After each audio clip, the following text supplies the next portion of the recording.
This lawsuit is going to blow your mind if you have taken prednisone. What happened to this patient is tragic and should have been avoided.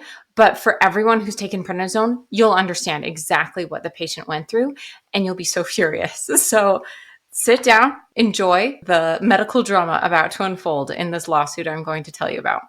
So this case comes out of Pennsylvania, where a patient named Stacy Wolking and her husband Daryl filed a lawsuit against Dr. Henry Lindner and Tunic Compounding Center. That was her pharmacy.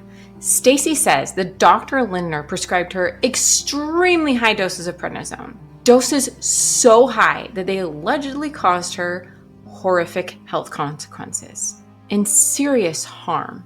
We're talking thousands of milligrams of prednisone. And when most doctors consider 20 milligrams to be a high dose, and she's getting thousands a day, it's disgusting. So you'll know exactly how dangerous this can be if you've ever had to take 20 milligrams and know how awful that made you feel. Just imagine if you were taking 10 or 100 times this in a day.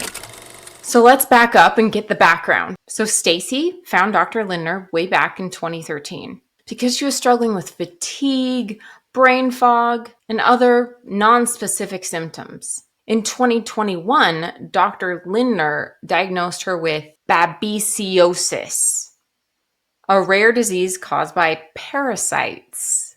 But here's the kicker.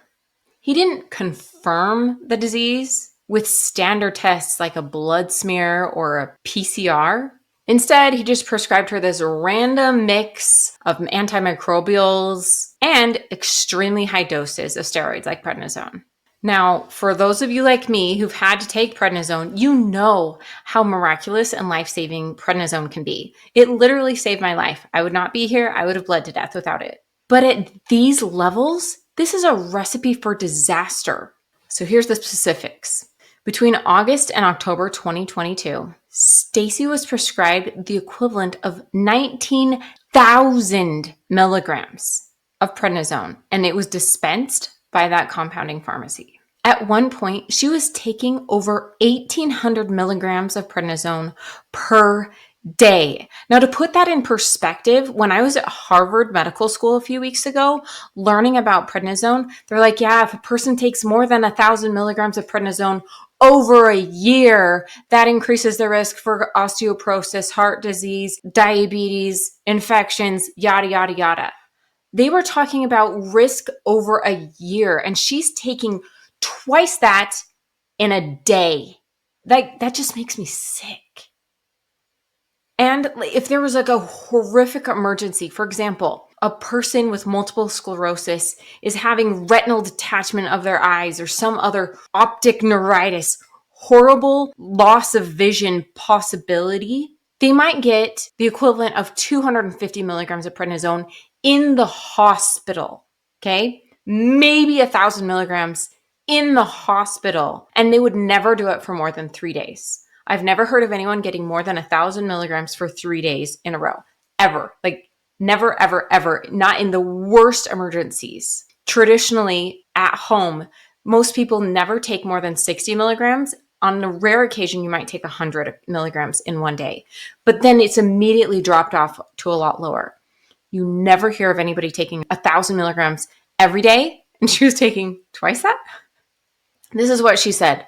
She reported feeling like she was dying, severe pain, nausea, and difficulty sleeping. No kidding. And then in October 2022, Stacy was rushed to the hospital with a bowel perforation. To translate that into English, her guts had exploded.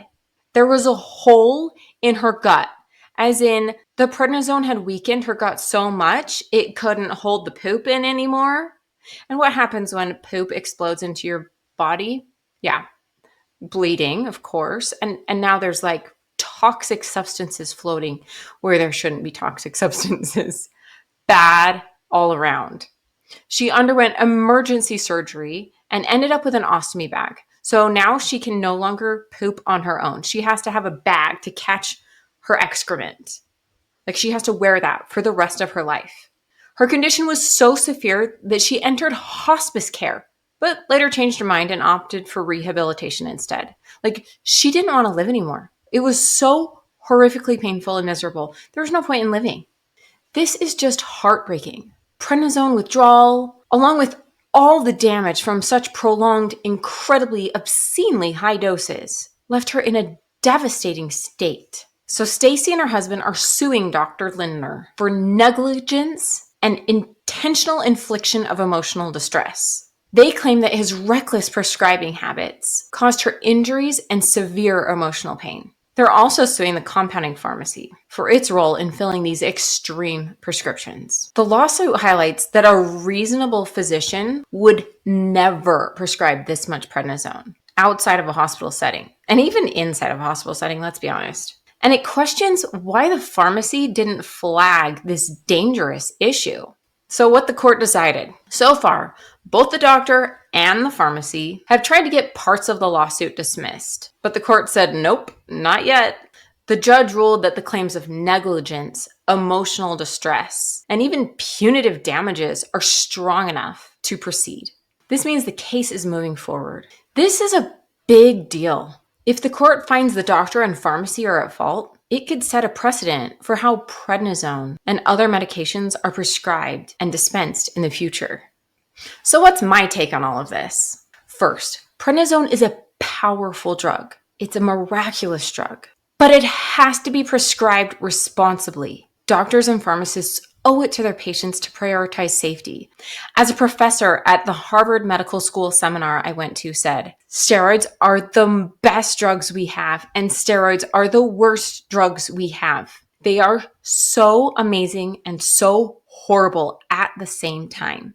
They need to be taken so carefully, treated by the doctors, the pharmacies, and the patients with so much care. Every single milligram must matter and must be justified. And high doses like this are extremely risky and should only be used in rare, life-threatening conditions and for only like 3 days. And even then, under close supervision, hospitalized with heart monitors to make sure a person doesn't go into an arrhythmia. So if you're wondering, well, okay, glad that didn't happen to me, but is there anything I can do to prevent complications from happening to me? Yes, there is. I created the Prednisone Checklist.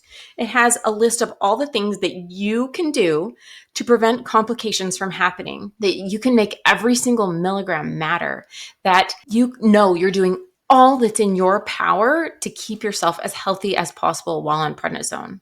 When she said she felt like she was dying, that's exactly what prednisone is doing. It is taking all of the good parts of you and spending them. Like it's like you went to Las Vegas, took your entire life savings and splurged them all at once. That's what prednisone does. It's a trip to Vegas and you're never winning.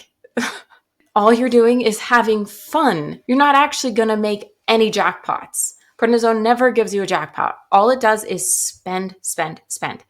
Saves your life, but it's never going to get you a big win. So you've got to take action to protect yourself, to protect your savings, to protect your body from all of those horrible complications. So just click the link below to download your Prednisone checklist. So what do you think? Should the pharmacy really be a part of this lawsuit? Should the doctor really be being sued for this? Is it really that bad? Or is this just one of those like McDonald's, I'm suing because the coffee was hot, ridiculous lawsuits? What do you think? I'd love to hear your thoughts in the comments below. Signing off is Dr. Megan, your prednisone pharmacist.